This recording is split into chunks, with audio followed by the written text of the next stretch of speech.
Oke, selamat pagi. Di video interaktif selanjutnya adalah tentang Skyline Query ya, yang menggunakan data city price ini ya, yang ada rata-rata harganya gitu ya, buat data acak yang isinya seperti ini gitu ya.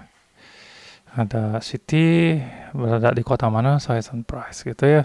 Contohnya ini simple ya, tinggal kalian pakai aja langsung ini ya, house ini kalian ganti dengan data input pandas pada umumnya gitu ya, seperti itu ya. Jadi nggak usah pakai bingung-bingung ya. Oke. Itu ya. Jadi pertanyaan pertama aja langsung ya. Oke, ini sekarang query bertujuan untuk apa ya sebenarnya gini ya.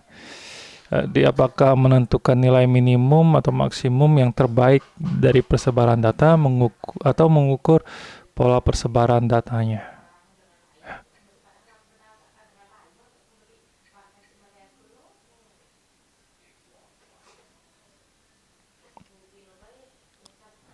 Oke, ya. Jawabannya adalah untuk ini ya, mencari nilai minimum dan maksimum yang ideal gitu ya. Bukan yang terbaik, tapi yang terbaik sesuai dengan range-nya gitu ya. Itu adalah permasalahan jenis baru yang dibahas di Skyline Query ini gitu ya.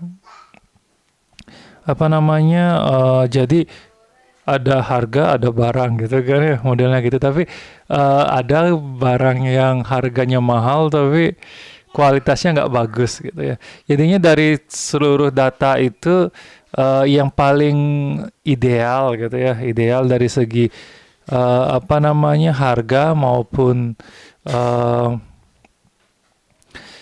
ukurannya gitu ya. Ini pingin rumah yang seluas-luasnya tapi harganya semurah-murahnya kan gitu ya. Contoh kasus dalam sekalian kue ini gitu. Ininya misalnya ini gitu ya, harganya termasuk yang termahal ya gitu. Ukurannya termasuk yang terluas ya, terluas. Ini terluas ya, nggak ada yang lebih luas dari ini ya. Ada yang lebih luas dari ini.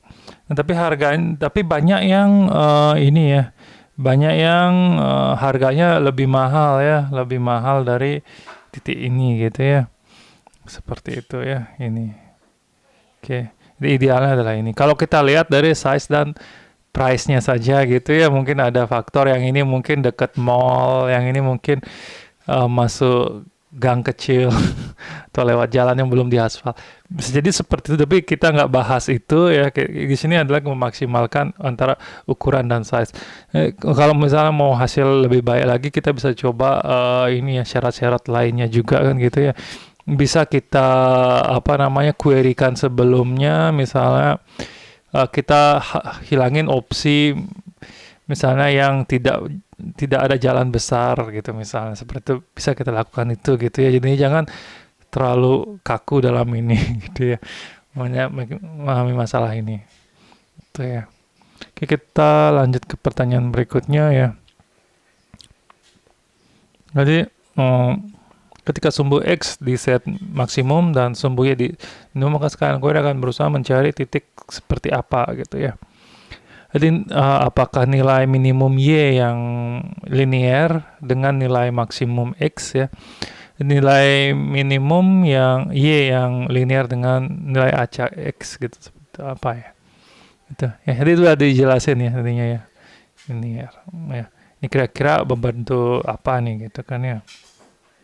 Di X-nya semakin ke kanan semakin baik gitu kan ya.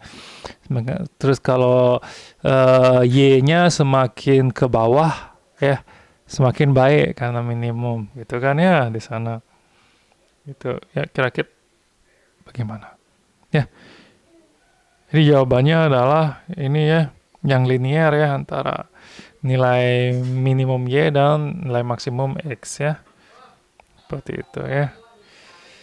Oke, saya dapat ya. Itu dia ya. Jadi pertanyaan selanjutnya ya. Jadi fungsi find skyline brute force ya, berfungsi untuk apa gitu ya. menentukan status dominate ya dengan membuat list baru atau menentukan status dominate ya berdasarkan true dan false. Ya, dominate ini adalah yang garis-garis kuning yang di sini ya. Garis-garis kuning yang ini ya. Yang ini itu dia ya. Jadinya fungsinya ini untuk apa sih, kan di sini ada ini ya. Ada dominate ya. Kayak gitu ya. Ada false sama true. Kira jawabannya yang mana? Ya, jawabannya adalah membuat dominate dengan false and true ya. Seperti itu. Ya. Kalau true dia berwarna kuning, ya kalau false ya berwarna ini. Ya, ada nggak yang lebih baik dari ini ya dengan yang lainnya dari segi harga sama dari segi ukuran gitu. Ya, seperti itu. Jadinya ini tidak ada yang harganya lebih rendah dari ini tapi ukurannya ini gitu ya dari sekian baris ya. Gitu. Ya. Kalau dengan ini gitu misalnya dengan sebelahnya yang 100 ini apa namanya dia ukurannya lebih besar tapi ya harganya lebih mahal juga gitu. Kalau yang sebelumnya ya apa namanya harganya yang dia di atas tapi ukurannya malah lebih kecil seperti itu ya. Tuh, ya. Oke. Ya. Terus pertanyaan terakhir ya dalam menggunakan function itu ya parameter to min dan to x itu isinya apa sih gitu ya. Oke, apakah nilai minimum dan maksimum ya jadinya nilai ini numeriknya gitu ya. Terus apakah nama atribut dalam data frame gitu ya. Apa nama atributnya yang dimasukin gitu. Yang mana? Ya, itu ya. Sini.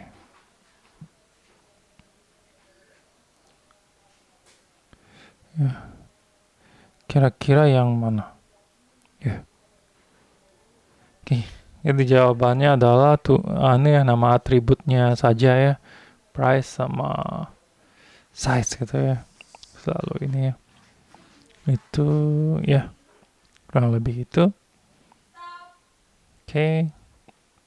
Itu mungkin tentang sekalian query. Kita lanjut dengan yang text clustering apa dokumen clustering. Sekian, terima kasih.